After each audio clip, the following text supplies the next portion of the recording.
Hey guys, today I'm going to explain a crime horror film called Bereavement. A deranged butcher exits his house. He enters his car and heads to the town where he watches children play outside the school. Meanwhile, young Martin sits alone on a swing. His mother is inside the house interviewing a nurse to take care of him. The mother tells the nurse that Martin suffers from a condition that makes him unable to feel physical pain. Butcher arrives at Martin's backyard. He approaches Martin and offers Martin a free bike. Martin comes with Butcher to the truck to get the bike, but Butcher kidnaps him and drives away. The mother realizes too late that Martin is missing and is unable to find him. In the basement of an abandoned slaughterhouse, a girl is chained up. Butcher enters with Martin, grabs a knife, and tells Martin that the knife doesn't hurt. He cuts Martin across the cheek and Martin feels nothing due to his condition. Butcher stabs the girl repeatedly while Martin watches. Despite being unable to understand the pain, Martin gets scared and runs away but gets caught. 5 years later, a bus drops off teenager Ellie at the side of the road. Her uncle picks her up and they go to the uncle's house together. They arrive at the house and Ellie's cousin Wendy runs out to greet her. The aunt welcomes Ellie with a hug and they enter the house. Meanwhile, in a diner nearby, a waitress gets into her car after her evening shift. Butcher arrives and blocks her car with his own.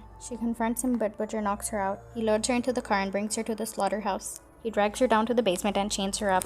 The next morning, Ollie goes for a jog. Meanwhile, the waitress hears another female victim in the basement. The second victim tells her that it is useless to resist and that they will die in the basement. She screams for help. Ellie passes by the slaughterhouse but cannot hear the screams due to her headphones. Ellie sees Martin watching from the windows, but he quickly hides and Ellie is left confused. She continues jogging but is almost run over by a passing truck.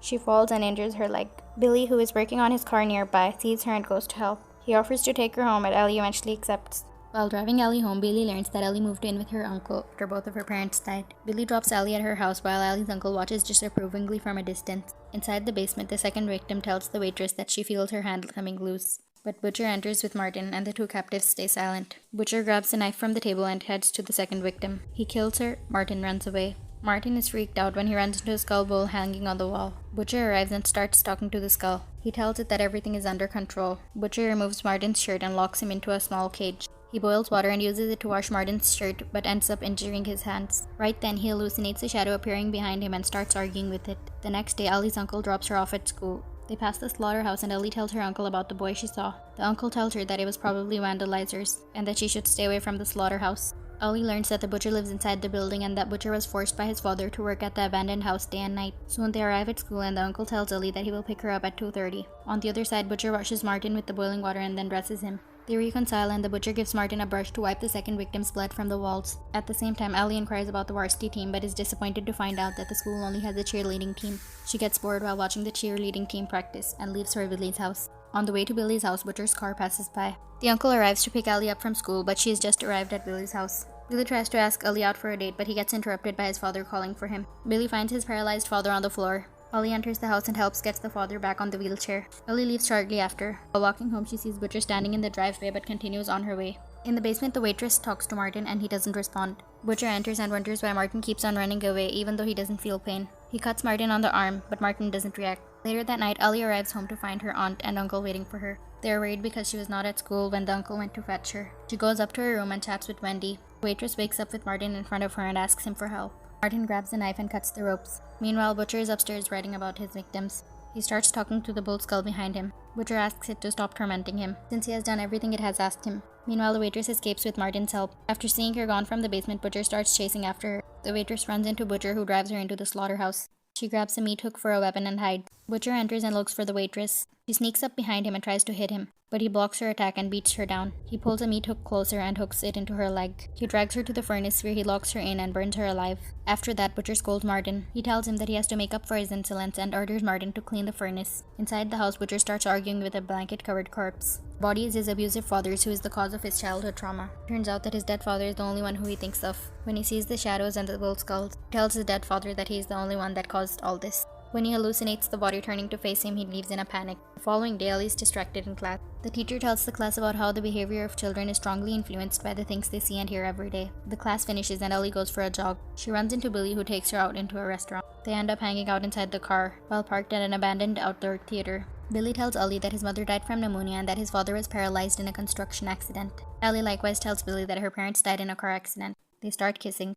At the same time, Butcher leaves his house and goes for a drive. A car pulls up to the outdoor theater and the man sneaks up to the car. Billy and Ellie are surprised by Ellie's uncle appearing from nowhere. The uncle forces Ellie to come home with him. During the drive home, they argue about Ellie's future. The uncle tells her to stop hanging out with bad men like Billy, who he believes is rich in bad hormones. Ellie ends up telling him that she doesn't want to live with him.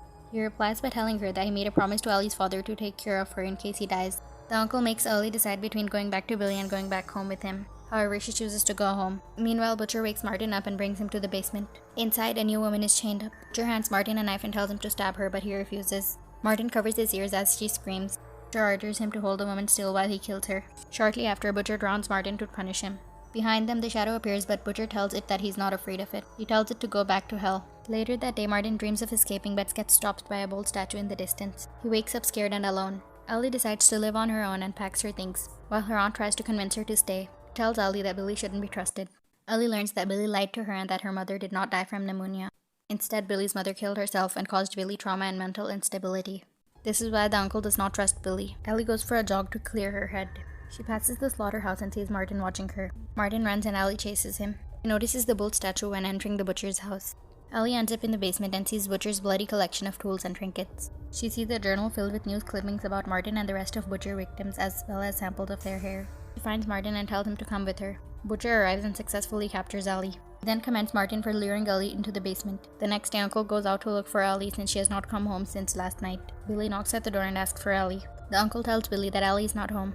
The aunt tells Billy that they thought Ellie was with him, but Billy tells them that she isn't. The uncle blames Billy for Ellie's disappearance and tells him to stay away from Ellie. They fight and the uncle leaves to look for Ellie. Butcher enters the basement and holds a knife to Ellie. But right then he hears the uncle calling for him and goes upstairs. The uncle asks Butcher if he has seen Ellie, but Butcher tells him that he hasn't. He asks Butcher if he has a boy living with him. Butcher tells him to leave, but the uncle asks to enter the house. Butcher quickly leaves and returns with a shotgun. He then shoots the uncle dead. Butcher returns to the basement and he transfers Ellie to a soundproof walk-in freezer. He turns the freezer on and Ellie sees frozen body parts and dead bodies inside. While Ellie freezes inside, Billy drives past the slaughterhouse and notices the uncle's cart parked outside. He goes inside and enters the basement while Butcher watches secretly. Ellie grabs a blanket to keep herself warm but is shocked by the dead body lying underneath the blanket. Martin appears outside and Ellie asks him for help. Billy arrives and sees Ellie in the freezer. He manages to break the locks open, but Butcher sneaks up behind him. Ellie tries to warn him. However, Billy cannot hear her due to the sealed door. Butcher kills Billy with a shovel in an instant and drags Billy's body away. Butcher washes his face after that and starts talking to the bull skull again.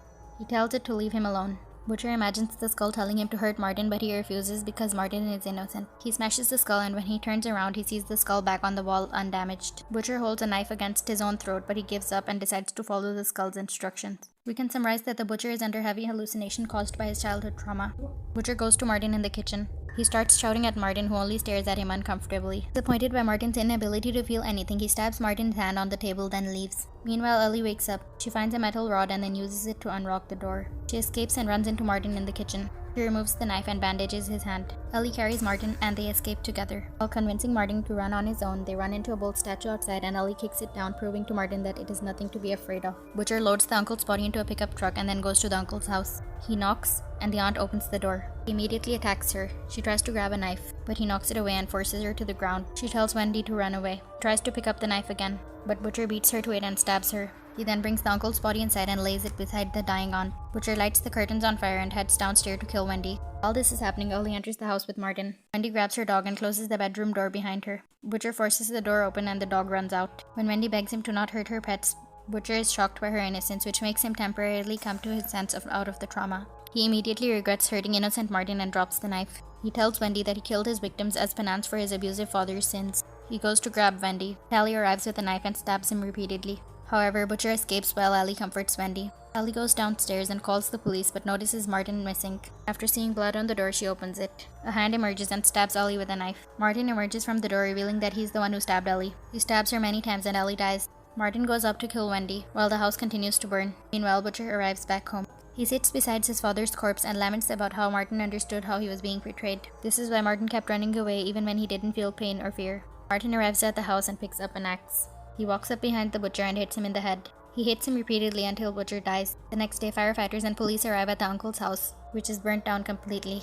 They fail to connect enough evidence and rule the fire as the tragic incident. Martin goes downstairs to the basement and hangs Butcher's bones to the wall, just like the Butcher did with the bull skull, indicating that after all those sufferings, Martin has now become the new demon killer like Butcher, who was similarly traumatized and tormented by his father. He waits by the windows of the slaughterhouse for a new victim. 5 years later, a young girl wanders into the Butcher's old house. While looking for help, she finds Martin, who is now grown up, sitting in the kitchen by himself. Martin turns around and stares at his next victim.